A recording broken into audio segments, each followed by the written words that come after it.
இதோ பாருங்க கொய்யாக்காய் எப்படி இருக்குதுன்னு. இப்போதைக்கு இது காயாக தான் இருக்குது. இப்போ இதை பறிக்கலாம். இதோ பாருங்க கொய்யாக்காய் எப்படி இருக்குதுன்னு பாருங்க.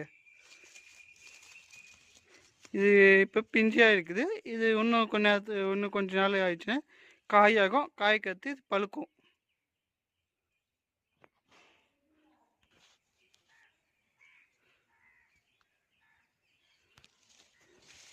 இதாங்க காய் நல்லா பாருங்க. காய் நல்லா பழுத்து இருக்குது. இது இப்போ இதை பறிக்கலாம்.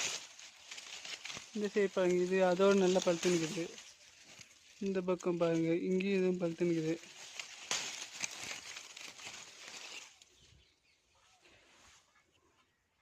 இதை பாருங்க எப்படி பழுத்து நிற்குதுன்னு. அருமையாக வந்துருக்குது பழுத்துன்னு.